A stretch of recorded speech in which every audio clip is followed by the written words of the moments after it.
Et bien salut tout le monde, on se retrouve pour une nouvelle vidéo. Cette fois-ci donc on va commencer une série sur la création d'un logiciel, donc en C Sharp toujours. Un lecteur audio qui va fonctionner comme, un peu comme VLC Media Player. On pourra simplement lire que des fichiers audio, donc des MP3. On pourra pas lire de vidéos du coup. C'est déjà plutôt pas mal, du coup j'ai fait ça, donc on en aura pour quelques épisodes quand même pour pouvoir atteindre le résultat final. Donc je vous montre ce que ça va donner. Alors on pourra donc depuis un menu ouvrir un dossier, un fichier ou bien quitter l'application, avoir des informations sur les médias, augmenter ou réduire le volume comme depuis cette petite trackbar. Voilà. Une liste de lecture qui contient donc un tableau de nos musiques que l'on a ajouté à notre logiciel. On pourra glisser, déposer notre musique dans notre application. Donc moi je vais ouvrir comme ceci un son, voilà. Voilà, donc ça nous met la miniature de la musique. Hop. La miniature qui est centrée dans notre panel. Notre musique qui apparaît dans notre tableau. Si on en rajoute une deuxième, ça charge la nouvelle miniature. On a nos deux musiques dans notre tableau. Voilà. On peut cliquer sur le bouton play du coup. Voilà, je baisse le son. Donc on a le nombre de secondes donc écoulé. On a le nombre de secondes total.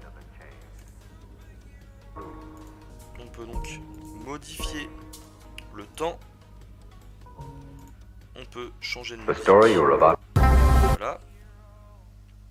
Alors le son sera initialisé à chaque fois, il faudra que je le nom.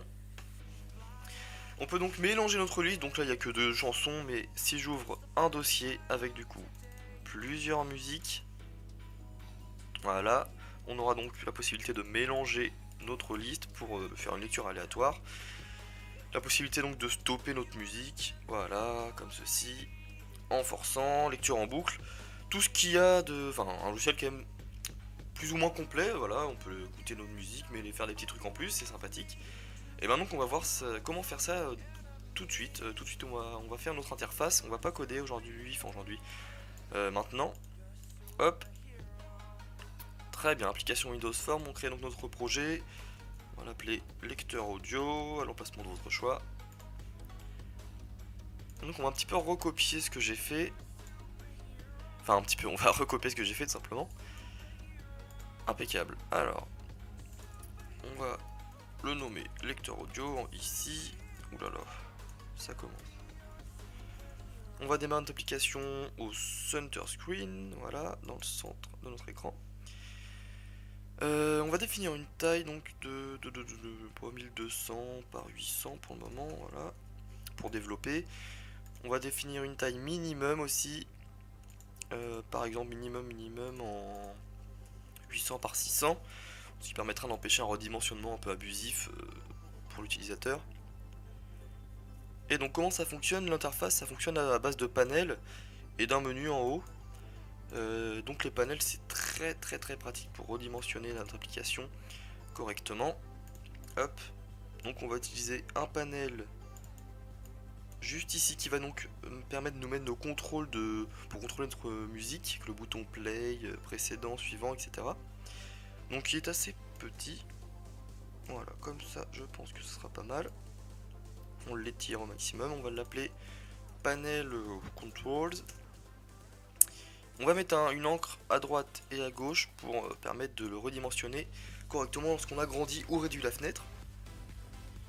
On verra pas puisque j'ai pas mis de bordure. Alors les bordures ici. Parfait. Alors à droite à gauche, est-ce qu'il faut en mettre une en bas? Il me semble aussi, sinon on aura des problèmes, oui. Donc, c'est un contrôle qui est en bas, donc il prend la position du bas, donc on met bottom. Voilà. Donc là maintenant c'est parfait. On pourrait faire aussi un dock. Alors le dock, qu'est-ce qui est gênant avec ceci? C'est que ça, voilà, c'est collé en fait à ma fenêtre. Donc moi je voudrais qu'il y ait un petit espace. Donc c'est pour ça qu'on utilise les encres. Parfait pour ce panel. On va rajouter directement notre menu en haut. On va aussi, tant qu'on y est, donc mettre une application. Donc moi je l'ai mis je la mets blanche, je trouve ça plutôt sympa. Donc là la couleur elle a pas dû être mise à jour. On va la remettre en white. Ok. Donc c'est bon. Voilà, on met donc nos petits menus. On a un menu fichier, on a il me semble outils, on doit avoir audio, c'est ça. Audio, puis vue. Dans fichier, on a ouvrir un fichier, tout simplement. Ouvrir un dossier. Et enfin quitter. À cela s'ajoutent des raccourcis. Pour ouvrir un fichier, ce sera le contrôle O. Voilà. Pour open en fait. J'allais pas mettre file puisque un dossier c'est aussi un folder en anglais. Après je peux mettre CTRL D mais bon. Voilà, moi j'ai mis comme ça. Vous faites comme vous voulez pour les raccourcis. CTRL Q pour quitter. Outils, donc on aura information sur les médias avec un CTRL I. En raccourci, donc la propriété shortcut keys. I. Audio, on aura augmenté le volume ou diminuer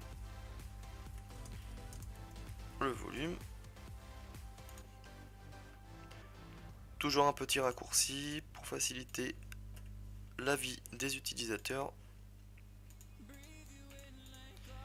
CTRL, ce serait l'inverse plutôt. C'est CTRL M pour la diminution et CTRL P pour l'augmentation. Voilà. Ensuite c'est la liste de lecture.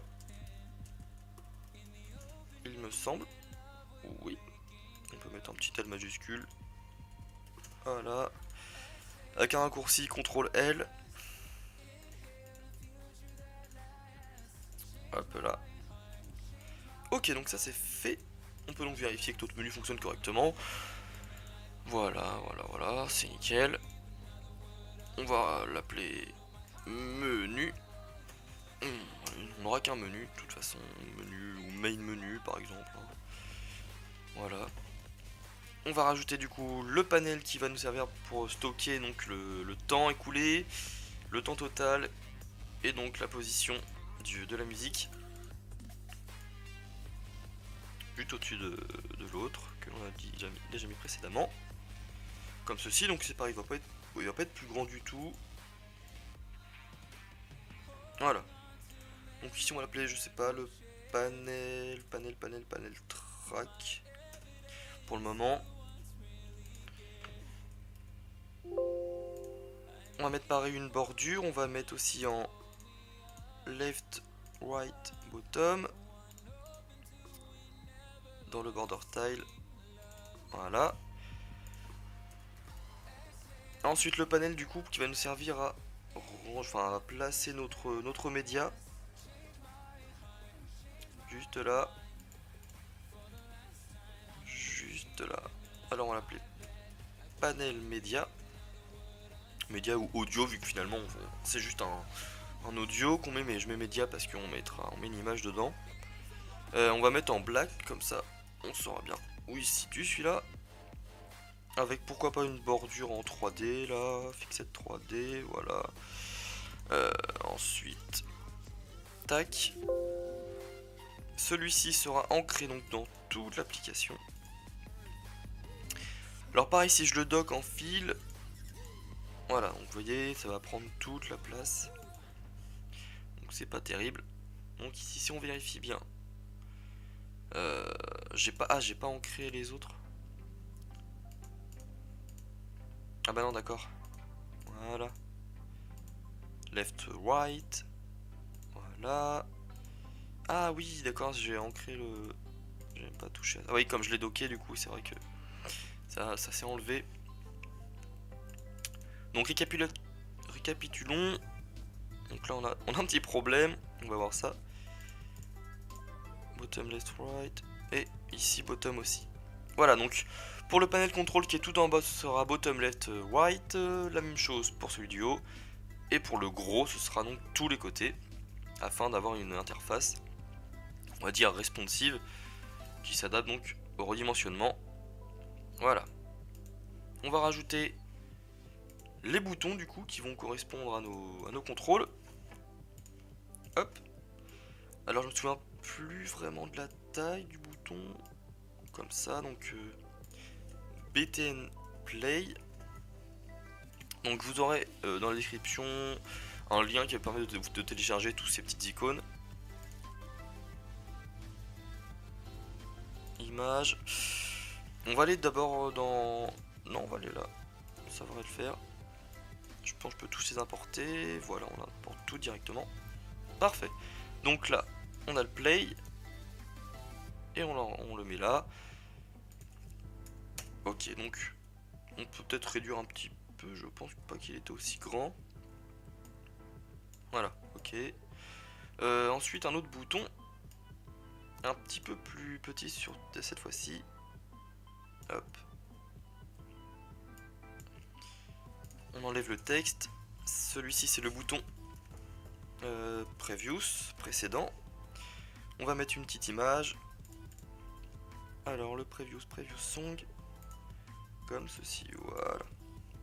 On peut copier-coller pour ajouter donc le bouton Next.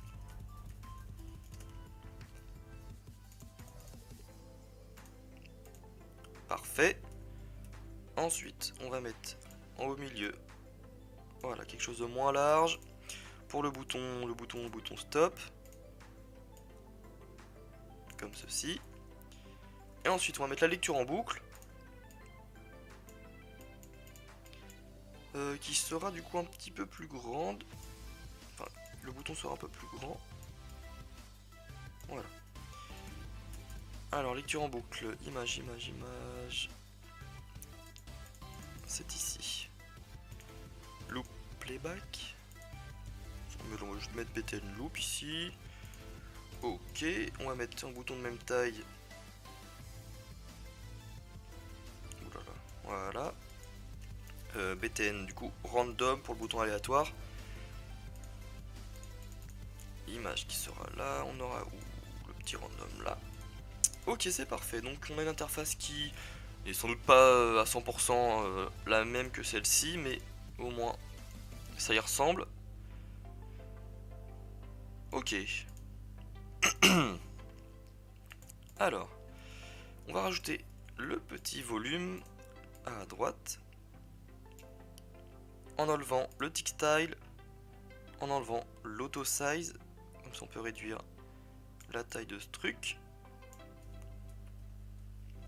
Voilà, on va mettre directement la value sur le maximum. Le maximum qui est là, on va mettre 100. Puisque dans la librairie que l'on utilisera pour gérer les fichiers audio, ce sera une valeur entre 0 et 100.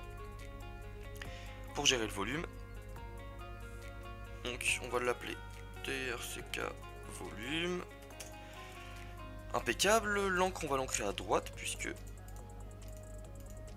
il se situe à droite de notre panel. Ok, donc normalement si on redimensionne correctement notre application, il ne devrait pas y avoir de problème. C'est parfait.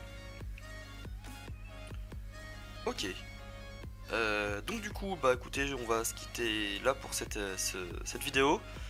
On reprendra donc la suite avec de la programmation cette fois-ci. On était juste sur l'interface, donc je verrai si on a oublié des choses ou pas. C'est normal si on n'a pas encore fait donc le petit truc là pour au milieu pour la position du son, ensuite les labels pour le temps, la minute, les secondes. On verra ça au prochain épisode de cette petite série. Pour créer son lecteur audio. Donc voilà.